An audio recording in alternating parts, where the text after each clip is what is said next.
I don't think most of you realize that you do not have time. Everything is time. Time can be converted into anything. We all know time can be converted into money. People say often, time is money. This is true. Money is also time. You spend money to save time. Time is the enemy of the rich man, so he takes a private jet to save time. Money is the enemy of a poor man, so he waits for the bus to save money. But they're the same thing, money and time. So when I say you don't have time, this is something you need to remember because it's extremely important and you can apply it to most things. You do not have time to have a headache. Do you understand? I'm not saying you don't have a headache. I'm not saying your head doesn't hurt, but you don't have time for it to affect your life. You do not have the waking hours. You are being outcompeted and crushed by people who are more powerful and more connected than you'll possibly ever be, by people who know things you do not know. You do not have time to have a headache. It's simply not acceptable. How do you perform when you have headaches is a stupid question. The fact you've even framed it in that way shows that you don't understand the world. I'll give you another example. You don't have time to argue with your woman. Your woman started an argument today or yesterday, whatever, and you've been texting back and forth. You don't have time. You have things to do. There's unlimited work in the universe. You don't have time to have a headache or message girls or scroll Instagram. You don't have time for any of these things. Time is your lifeblood. It's all you've got. You can turn time into reputation. You could turn time into global fame. You could turn time into respect. You could turn time into a fantastic body. You could do anything with your time. You could choose a random embassy. You could choose a random country that you have beef with. Chile. And you could go stand outside the Chilean embassy with a sign saying, "Down with Chile," for no reason. But if you stood there every single day, after about 2 years, people would be like, who is this guy? And why does he hate Chile so much? You can turn your time into anything you want. So how are you going to waste it sitting around saying, I have a headache?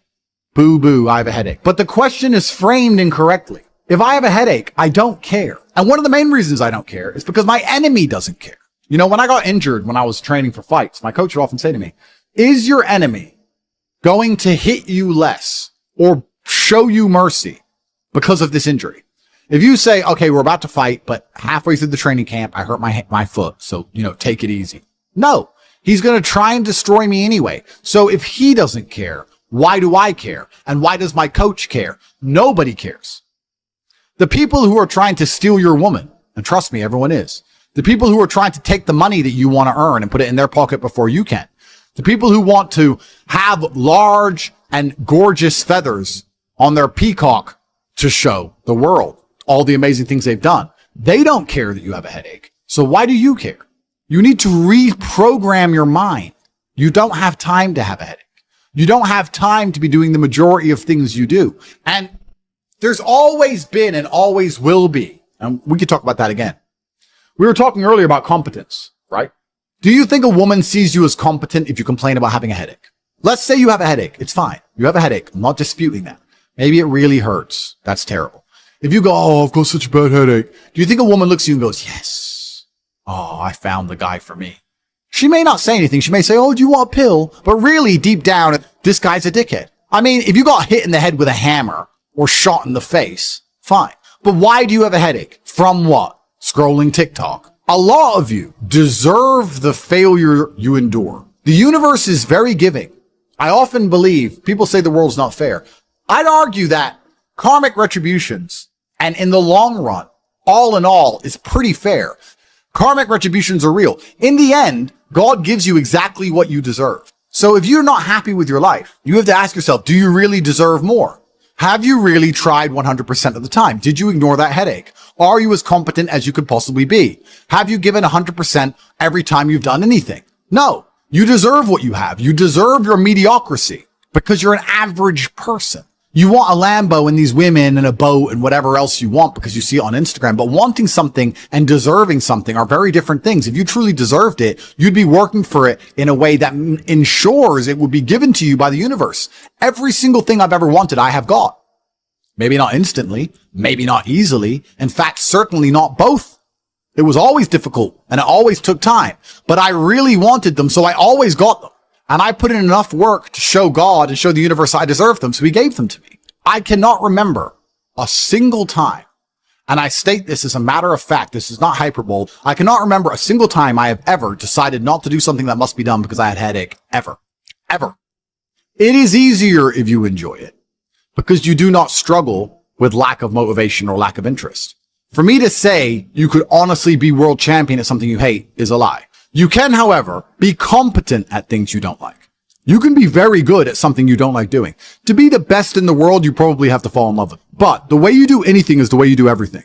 And you can fall in love with the idea of being good in general. So anything I do, I don't want to be bad at. I either don't do it or I try my very best all the time to become extremely good at it. I don't see the point in doing anything and being mediocre or being bad at it. What's the point? If I'm going to speak on podcasts, I want to be good at it. Anything I'm going to do, I want to be good at. Now, you should have enough respect for yourself that you're prepared to always put in the effort to give your best 100% because it is a habit. You should always give your best to anything you do. When you pick up a video game, you should give your best. When you drive a car, you should attempt to drive as efficiently as possible, using the brake as little as possible to not waste fuel, to make sure there's no close calls, no sudden braking. Most of you are just getting in your car and driving like a jackass from point A to point B, not trying to actually go, you know what, let me drive and pretend I have the queen in the back seat and I can't even brake suddenly.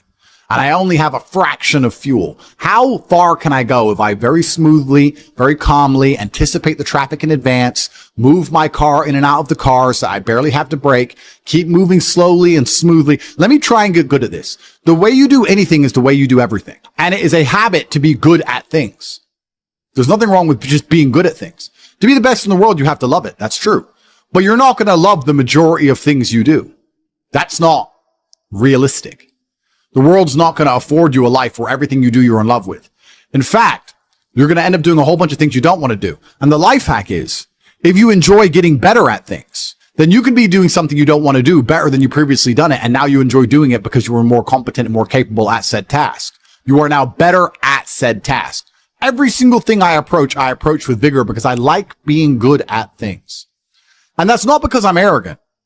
That's because I have enough respect for myself. And more importantly, I have enough respect for the people I love to know that I need to be good at things. When my children or when my women or my family or my people who rely on me, my brothers, anybody comes to me expecting me to do something for them, I need to have enough respect for them to know that I'm good at what they ask me to do. And if I don't know what they want me to do or I'm not particularly good at it, I'm at least good at learning. You can become good at learning so that you learn things faster. Good at concentrating. Good at taking a scenario seriously. These are all basic life skills to go along with bravery. That's going to put you in a competitive bracket amongst the masculine realm which exists today because most people can't even focus. Most people can't even focus or try hard at anything. So to answer the question, can you become world champion without loving boxing? No, you can't become the best in the world. However, you can become very good at it because you can have enough discipline to ensure that you go to training and you can make sure that you're the kind of person who, if you're going to go to training, you're going to try your best. Guys, you're going to go to training for an hour. Whether you try hard or don't try hard, you're going to spend an hour in the boxing gym. There is no reason to not try. That is a learned habit. And what you often find with people who need to be motivated into things, because they're not disciplined enough to do things and not disciplined enough to do things properly, they'll go and say, I went to boxing training, as if that's all that it's about. It's not about going to the training. It's about trying hard in the training. It's about giving it your all. It's about dedicating yourself. You're going to give an hour up anyway. There's no reason to not try. Most people go through their entire adult life without trying 100% hardly ever. Think about it. Even when you go to the gym, you don't try 100%. You try 60%, 7%. You don't try 100% at home. What do you try 100% with? Do you really try 100% with work? Are you really moving that mouse as quickly as you possibly can? No, you're not trying. So you have people who have gone through life and are going through life without even giving 100% of what they've got ever. And it's interesting because we're entering the most competitive period of human history.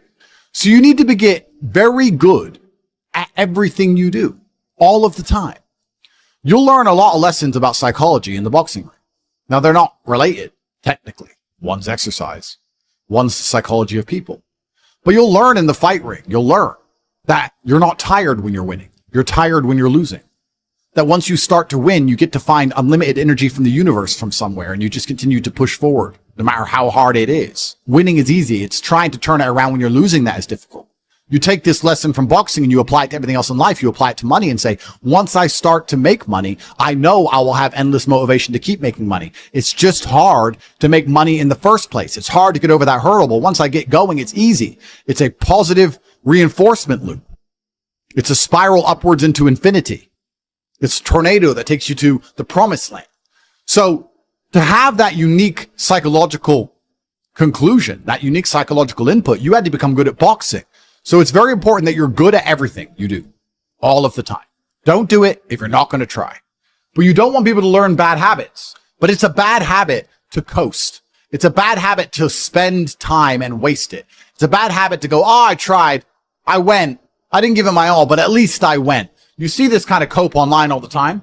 Yeah, at least I went. It's going that matters. That's not true. It's trying that matters. So you see this kind of cope. Oh, yeah, well, I didn't feel like going to the gym, but I went and just had a light session. Why? You went anyway. So why did you have a light session? If you're going to go, do it. If you're going to do it right. There's no point in half doing anything. You may as well have not done it at all. So this idea you can coast through things, this idea you can lazily try or pretend to try or just showing up counts. I dispute all of that absolutely. You give 100% of your heart, soul, and vigor to anything you do, and it becomes a habit so that it's all you know how to do. Before you know it, you're driving a car trying to do it as well as possible. And you're having a conversation trying to be as clear and compendious and concise as possible. And you're trying to make money as much as possible, as efficiently as possible. And you're trying to educate your children as well as possible. You're trying to protect your family as much as possible. You're trying to get as strong as possible. Because all you know is maximum limits. That's all you've ever done. You've never done any of this. That garbage can go out the window. So you need to get good at getting good at things. And you need to get good at trying 100% at all things, whether you like them or not. And this will give you a base level of competency in all realms, even if you're not in love with said task. Success is like being pregnant. Everyone says congratulations, but nobody knows how many times you get fucked. Absolutely. But that's the beauty of success, right? Because all the times you get fucked teach you the lessons you need to be successful in the first place. You would never be successful without getting screwed over. And also, you wouldn't be happy with your success without getting screwed over. The reason you appreciate that woman who's so good to you, who you trust with all your heart, who's loyal to you, is because that other woman cheated on you. If you had never seen a terrible, narcissistic, cheating woman, you wouldn't appreciate a good, kind-hearted one. There's no light without dark. So it's very important that you go through these bad things, one, to learn lessons, but two, to learn gratitude and appreciation for things once you have them. It's extremely important. Every time something bad happens to you, you need to say thank you to God. Thank you, God, for giving me this difficult time, for me to learn lessons, and for me to have more appreciation for my fantastic life in the future. That's how you should approach life. And especially success is exactly the same way. The lessons you'll learn failing along the way will ensure that when you get to the top, you can keep it. Firstly, the tenet of bravery. It's difficult to think of a scenario where being brave would be a negative mindset for you to be able to tap into, because bravery affords new options you haven't previously considered. If you're a coward, you don't have certain options on the chessboard because you simply don't have the bravery to make X moves. But if you are brave, you can analyze these moves. So you have a whole bunch of moves that most people don't have. Most people do not have the bravery to consider alternate paths. You need to be able to look at the chess moves that most people will not be prepared to make. And most people live very afraid. So bravery is an extremely important skill to hone. It's something you should practice. You should often sit and think, what would be the bravest decision I could make in this scenario? What would be the bravest one I could possibly make? And consider it. I'm not saying do it, but you should get in the mental model of considering it. Because quite often when you're a coward, brave decisions don't even cross your mind, ever. They don't even cross your psyche. They're not even something that's interesting to you. You haven't trained your mind to consider them. So you need to train your mind to consider bravery, because bravery is something that is going to universally apply throughout your life. It doesn't matter if you're rich. It doesn't matter if you're poor. It doesn't matter if you're in Thailand. It doesn't matter if you're in Peru. Having the option to be extremely brave and consider the options which are afforded only to a brave person is going to be something which is always going to benefit you. So it's very important that you consider and think about bravery as a whole, something I want you to hone. Well, life is sales. Convincing a woman to love you is sales. Work is sales. Life is sales. So fantastic thing to learn. Boxing, once again, fantastic thing to learn. It's very good. Your body and mind are connected. You cannot have a strong mind without having a strong body. Fantastic. Who should you be before you become rich? Well, money is an amplifier. Money's not going to change who you are. It's going to amplify who you are. If you're a good person, it'll make you a very good person. If you're a bad person, it'll make you a very bad person. If you're a weak person, it'll make you very weak and cowardly and scared. If you're a strong person, it'll make you very brave. Money amplifies. So you actually kind of have to hope that you don't get rich too early before you've struggled enough, because men are built on the back of struggle. You have to go through pain and terrible things as a man and struggle constantly to be a good man. No man who has not struggled is a good man or good at being a man. But don't worry, I think God has a plan for you. You should be trying your absolute best to get rich all of the time. You should be struggling and working as hard as possible. And all of those lessons that will come with all the suffering and the difficulty will be amplified by the time you're a multimillionaire and you become the best version of yourself. That's how you become a top G. Wake up every day and be prepared to give 100% focus to all of the things you do. That's all you have to worry about. It's kind of like, if you worry about the work, the results come. The results are easy. Guys, money is easy. Money is easy. Women are easy. The life you want is easy. All you have to do is fall in love with the work. If you fall in love with the work, fall in love with being good at doing your work, getting it done, never missing a day, because the easiest way to make sure you never miss a lucky day is to try every single day. Lucky days exist, and you're never going to know if you have a lucky day or not unless you try every single day. Then you're never going to miss any lucky days, and you're going to pull it off, and you're going to realize it wasn't actually that difficult. All it took was consistency and constant effort, never being lazy and doing everything I'm supposed to do properly. When you tolerate something, you're admitting you deserve it. You're going to get exactly what you deserve in life, from women, from masculine friendship, financially, respect on the street, luck. You get the luck you deserve. If you try your very best in all things and you pray and you're really thankful to God and you say thank you all the time, you start to become very lucky. Lucky things start to happen. You get the luck you deserve when you try. It's truly remarkable. When a woman looks at you and goes, he can do anything he says he's going to do, that's when you become instantly attractive. Competence is extremely important. That's the masculine world. And Peacocking built this work. Don't let losers and brokies sit and say to you, oh, all our graves are the same, it doesn't matter. No, it does matter. You were not born to suffer and die without being remembered or leaving a mark on this planet. You weren't born for that. You were born to do something great and to be remembered. You were born to leave offspring, which are so fantastic, raised in your image, that you, by proxy, are discussed into eternity. Your bloodline becomes synonymous with competence and capability. That's why you were born. The reason the male peacock shows its feathers is to say, look what I have. There is nothing wrong with that. That's what built the modern world. All of the explorers who risked their lives on the 7 seas did it to say, look what I did. The most beautiful buildings around you, the cathedrals, all these things that were built by men saying, look what we have done. We have done something other people cannot do. Flexing in and of itself is not a stupid idea. It's actually a biological norm amongst men. Don't be confused. You don't want to flex asininities. You want to flex capabilities. You want to flex competence. You want to flex, look what I can do, which others cannot do. And respect often lies on the other side of fear. If there's a decision that everybody's afraid to do, but you do it, that is what's going to get you respected by your peers. But masculine brotherhood has been the basis of keeping you accountable. It's very easy for you to become the best version of yourself if all the men around you are pushing you all of the time. And they're ensuring that they are being their best selves, which is constantly pushing and striving towards successes. This is what you're supposed to do. You always have. This is why even boxers, although they fight alone, they train as part of a camp with other boxers. You're always pushing yourself all of the time. That's the primary objective of masculinity, is to leave your mark on the world. And it's easiest to do that if you have brothers behind you who are pushing you to be your best self. I don't know how to keep that fire going. What should I do? This is a really interesting question, actually, because it amazes me that so many people in the world still today, even though we have instant access via social media to the truly successful, believe anything they've done matters. So you've made 100 grand. You're still poor. That's nothing. That is nothing. 100 grand is nothing. It is my cigar bill for a month. It's nothing. You've changed nothing. You've achieved nothing. You need to compare yourself always and constantly to somebody who is outperforming you. You need to stop being so happy with yourself for these tiny little successes. This is what they teach inside of common pop psychology classes. Yeah, and take the small success and be happy with it and put little milestones and reward yourself for achieving the little milestone. No, that's not what you should do. The point is, the fact you can have a little tiny success and quit shows that there's something wrong with your mentality and your firmware in the first place. You don't know what success is. I don't consider myself successful. So how can you consider yourself successful enough to not work? All I do is work. I work 7 days a week, 18 hours a day, every single day, never missed a day, headache or not, ever.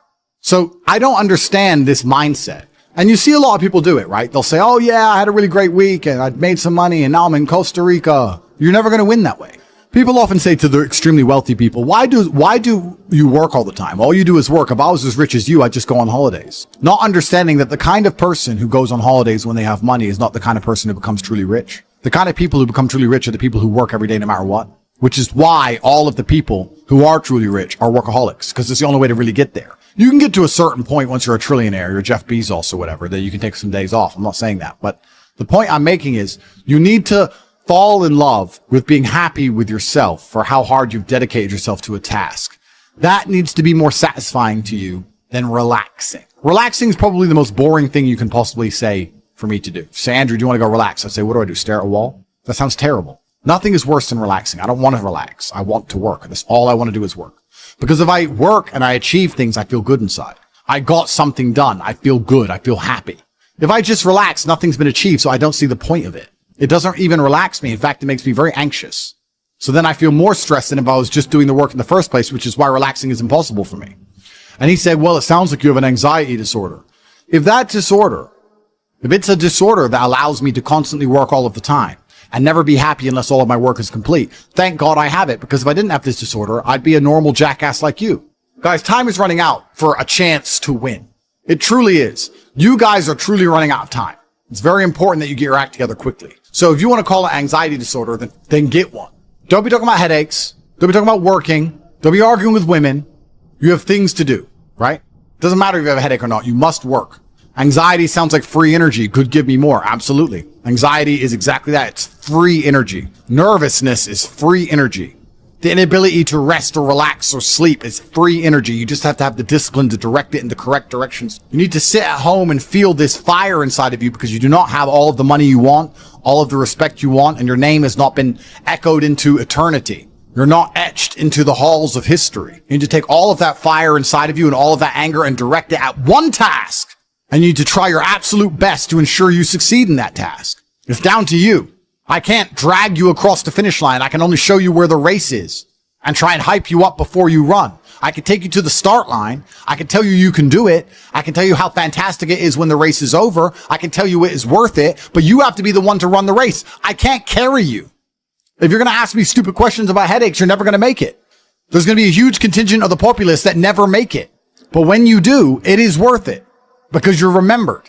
And that's the whole point of being alive as a man in the first place, is to go down in history. It's not to go through life comfortably. It's not to go through life without struggle, without pain. The point of being a man in the first place is so that you suffer enough for people to remember you, to die for something, to live for something. That's the whole point in all of this. There's nothing else to do and make your name synonymous with something fantastic which has affected humanity and culture. That's all it's about. And it's very difficult to do that if you're insignificant and broke and lazy and stupid with a fucking headache.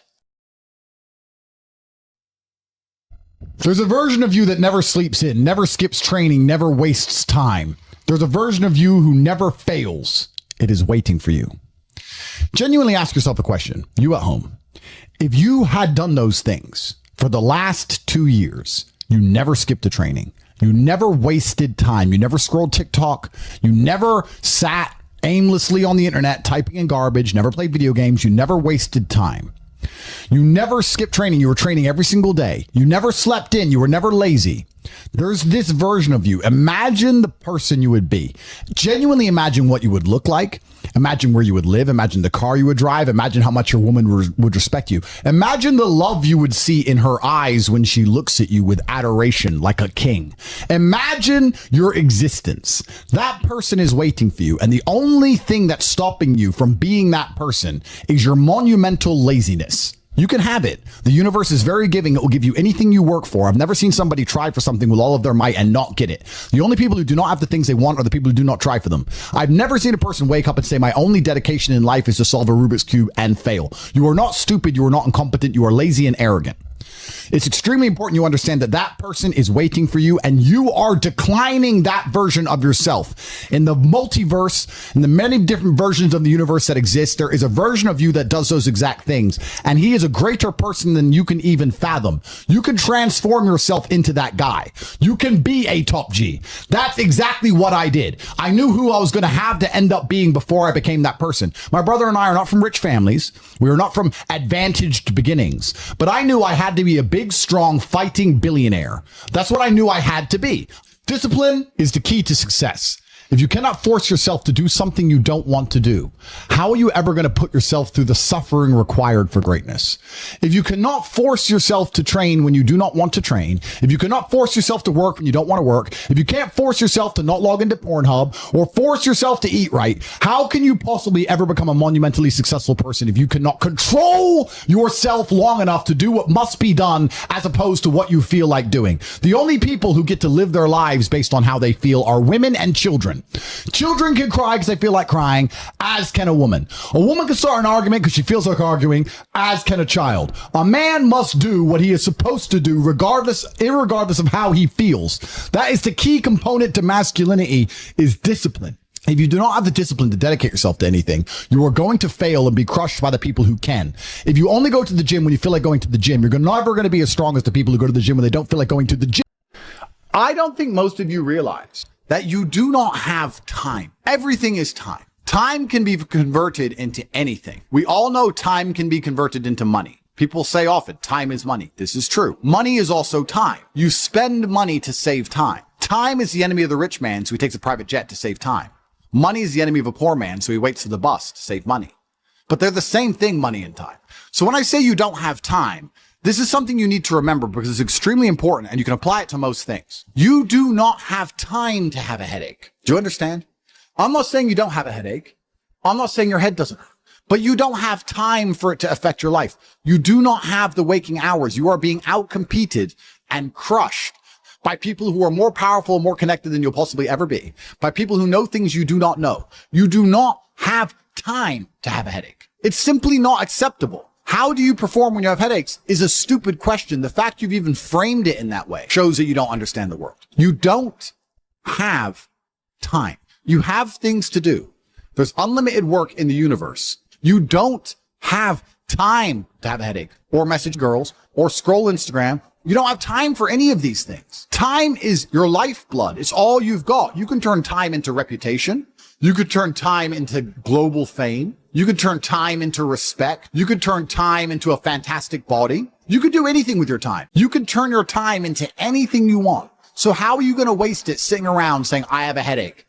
Boo, boo, I have a headache. But the question is framed incorrectly. If I have a headache, I don't care. And one of the main reasons I don't care is because my enemy doesn't care. You know, when I got injured, when I was training for fights, my coach would often say to me, is your enemy going to hit you less or show you mercy because of this injury?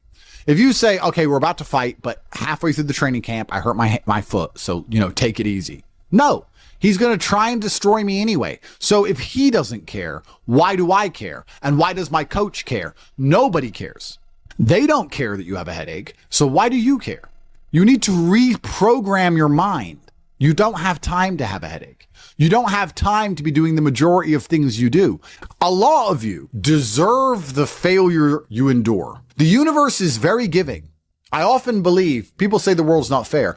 I'd argue that karmic retributions, and in the long run, all in all, is pretty fair.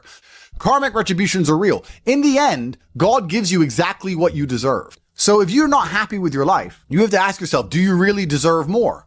Have you really tried 100% of the time? Did you ignore that headache? Are you as competent as you could possibly be? Have you given 100% every time you've done anything? No. You deserve what you have. You deserve your mediocrity because you're an average person. You want a Lambo and these women and a boat and whatever else you want because you see it on Instagram. But wanting something and deserving something are very different things. If you truly deserved it, you'd be working for it in a way that ensures it would be given to you by the universe.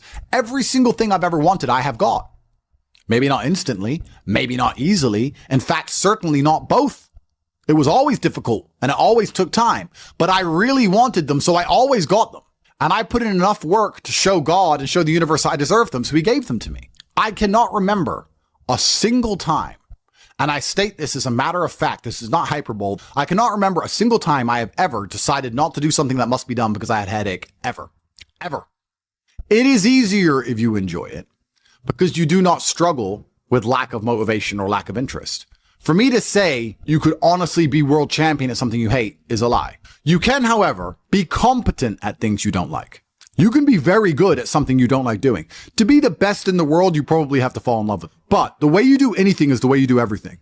And you can fall in love with the idea of being good in general. So anything I do, I don't want to be bad at. I either don't do it or I try my very best all the time to become extremely good at it. I don't see the point in doing anything and being mediocre or being bad at it. What's the point? If I'm going to speak on podcasts, I want to be good at it. Anything I'm going to do, I want to be good at. Now, you should have enough respect for yourself that you're prepared to always put in the effort to give your best 100% because it is a habit.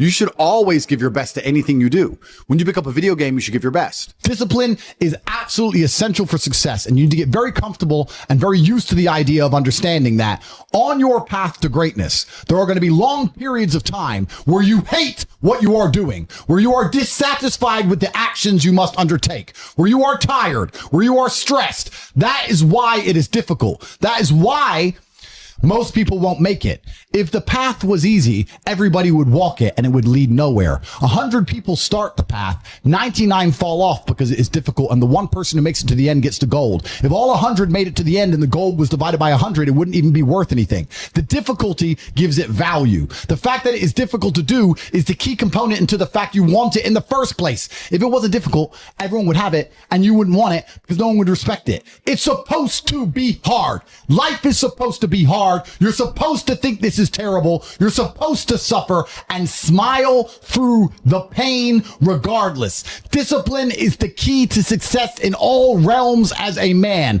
And if you lack it, you stand no chance. You can give most people a roadmap to success. You can give them a Ferrari with a full tank of gas, and a lot of people still wouldn't make the destination because they would say the drive is too far away. Quitters, they don't have the discipline. You can tell them exactly how to do it. You can give them the mechanism to get there, but they don't have the discipline to complete the drive and end up at the destination. That is the majority of Earth. This is your competition. People who, even if they are told what to do and people tell them exactly how to do it and help them do it, still quit, still fail because they lack discipline. Even me, with my monumental powers, I can't make a quitter successful. It doesn't matter how good I am. It doesn't matter how easily I make it for them to succeed. It doesn't matter how compendious and concise and powerful the real world is. It doesn't matter how much I text them and motivate them, how many emergency meetings I do to try and talk to them and hype them up, how